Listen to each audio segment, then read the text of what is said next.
வணக்க நண்பர்களே. ஒரு ஏழை பெண்ணை கல்யாணம் பண்ணிக்கிறதுக்கு பணக்கார வீட்டிலிருந்து ஒரு இளைஞன் வந்திருக்காரு. அதை பார்த்த உடனே அந்த பெண் மிரண்டு போகிறாங்க. அவங்க அப்பாவும் ரொம்ப மிரண்டு போகிறாரு. என்னம்மா, நாம் ஏழையாக இருக்கோம், நமக்கு இந்த சம்மந்தம் ஒத்து வருமா? ஆனால் அந்த மாப்பிள்ளை விடாபடியாக இருக்காரு, உன்னை தான் மேரேஜ் பண்ணிக்கோன்னு சொல்லி அவர் வந்து கேட்குறாரு. எனக்கு ஒன்றும் புரியலன்னு சொல்லும் பொழுது அந்த பெண்ணும், அப்பா எதாக இருந்தாலும் நீங்கள் சொன்னால் தான் உண்டு, நீங்கள் இந்த சம்மதத்துக்கு ஒத்துக்கிட்டா அந்த பையனை கல்யாணம் பண்ணிக்கிறேன், இல்லைனா நீங்கள் யாரை சொல்கிறீங்களோ அவரை கல்யாணம் பண்ணிக்கிறேன்னு சொல்லி அந்த பெண்ணும் விடாபடியாக இருக்காங்க. ஆனால் பணக்கார வீட்டிலிருந்து வந்த அந்த மாப்பிள்ளை, கட்டுனா உங்கள் பெண்ணை தான் கட்டுவேன், இல்லைன்னா எனக்கு கல்யாணமே வேண்டான்னு சொல்லி அவர் தீவிரமாக இருக்கிறத பார்த்து அந்த பணக்கார இளைஞரோட அம்மாவும், இங்கே பாடுறா, நான் சொல்ல கேட்காம இந்த பெண் தான் வேணும்னு சொல்லி அடம் பிடிக்கிற, ஆனால் எனக்கும் வேறு வழி தெரியல, அந்த பெண்ணை கல்யாணம் பண்ணி வைக்கிறேன்னு சொல்லி அந்த பணக்கார குடும்பம் வந்து காத்து கிடக்கிறாங்க. அந்த ஏழை அப்பா கிட்ட சொந்த பந்தெல்லாம் சொல்கிறாங்க, இங்கே பாரியா, உங்கள் பொண்ணுக்கு ஒரு நல்ல வாழ்க்கை அமைய போகுது, தேவையில்லாமல் தாழ்வு மனப்பான்மையால் உன் பொண்ணோட வாழ்க்கையை நீ கெடுக்க பார்க்காத, அந்த பெண்ணுக்கு அழகு இருக்குது, நல்ல படிப்பு இருக்குது, அதனால தான் அந்த இளைஞன் உங்கள் பெண்ணை கல்யாணம் பண்ணிக்க வந்திருக்காரு, நீ தேவையில்லாமல் தாழ்வு மனப்பான்மை வச்சுக்கிட்டு உன் பெண்ணோட வாழ்க்கையை நீனே அழிச்சிடாதன்னு சொல்லி அவங்க எல்லாம் அறிவுரை சொல்ல ஆரம்பிக்கிறாங்க. ஒரு கட்டத்தில் தன்னுடைய பெண் வாழ்க்கை நல்லா இருக்கட்டும்னு சொல்லி அந்த ஏழை அப்பாவும் ஒத்துக்கிறாரு. இவங்களுக்கு கல்யாணமும் சிறப்பாக நடந்து முடியுது. ஆனால் அந்த பெண் அந்த வீட்டில் சந்தோஷமாக வாழ்கிறாங்களான்னா கண்டிப்பாக சந்தோஷமாக தான் வாழ்கிறாங்க. ஏன்னா அந்த இளைஞன் அந்த பெண்ணை அவ்வளவு தீவிரமாக விரும்பி கல்யாணம் பண்ணுறதால எனக்கு எல்லாமே என் மனைவி தான் சொல்லி ரொம்ப ஆசையாக குடும்பம் பண்ணிட்டு வராரு.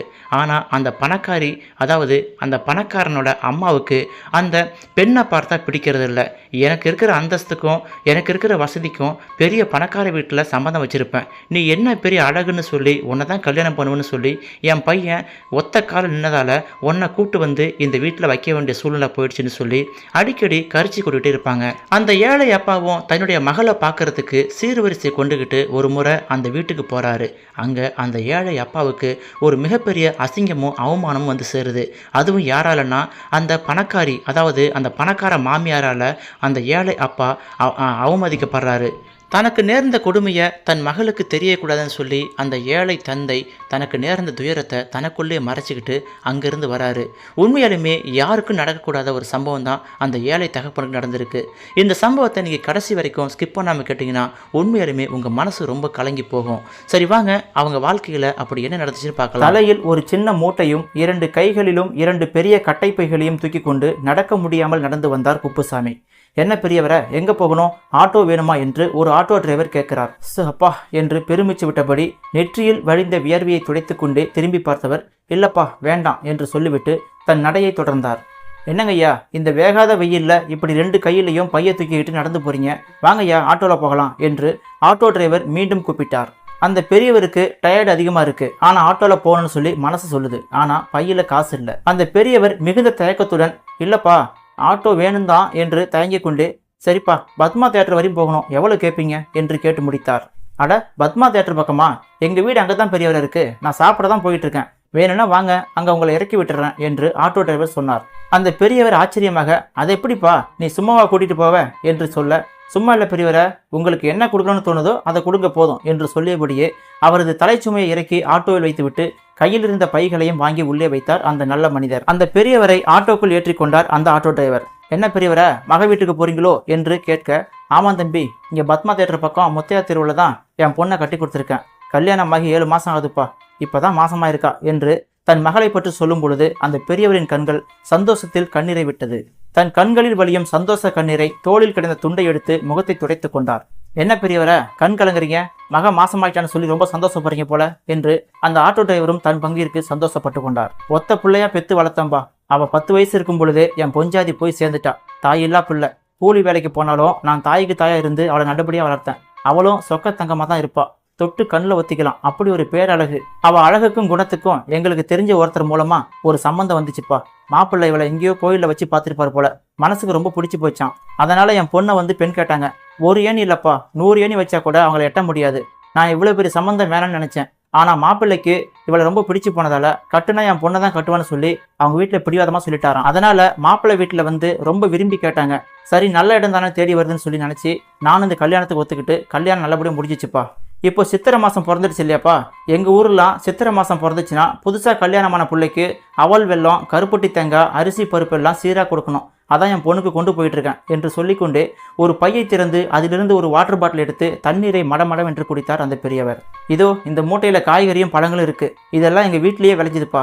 என் மவ அங்கே இருக்கும் பொழுது எங்கள் வீட்டு பின்னாடி ஒரு தோட்டத்தை செஞ்சா, அந்த தோட்டத்தில் விளைஞ்சது தான்ப்பா இதெல்லாம். இந்த முருங்கை, வாழை, கருவேப்பிலை, புடலங்காய், பூசணிக்காய், கத்திரிக்காய், தக்காளின்னு சொல்லி எல்லாமே என் புள்ள வச்ச செடியிலேருந்து முளைஞ்சுது. அதனால் அதிலிருந்து என் பிள்ளைக்கு பறித்து கொண்டு போயிட்டு இருக்கேன் என்று சொன்னார் அந்த பெரியவர். இதோ இந்த கட்டப்பையில் என் பொண்ணுக்கும் மாப்பிள்ளைக்கும் புதுசாக துணிமணி எடுத்து வச்சிருக்கேன் அப்படின்னு சொல்லி அந்த பெரியவர் தன்னுடைய கதையை சொல்லிகிட்டே வரும்பொழுது பத்மா தேட்டரும் வந்துருச்சு.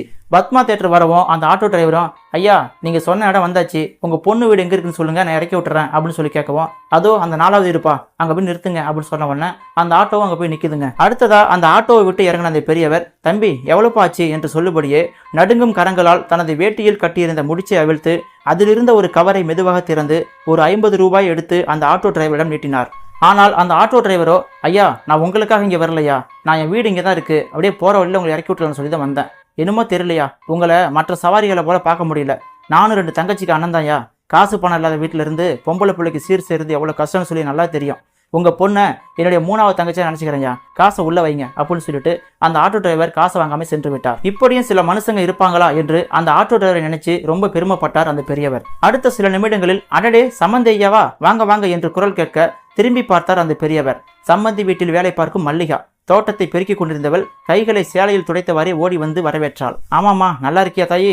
பெரியவர் அவளை நலம் விசாரிக்க, நல்லா இருக்கேன்யா, நீங்க சுகமா இருக்கீங்களா, வாங்க வாங்க, சின்னம்மாவும் ஐயாவும் வெளியே போயிருக்காங்க, பெரியய்யா தோட்டத்துக்கு போயிருக்காரு, பெரியம்மா உள்ளதான் இருக்காங்க என்று அவள் அவசரமாக அவளது கையிலிருந்து பைகளை வாங்கி கொண்டு உள்ளே அழைத்து சென்றாள். சத்தம் கேட்டு வெளியே வந்தாள் சம்மந்தி அம்மா.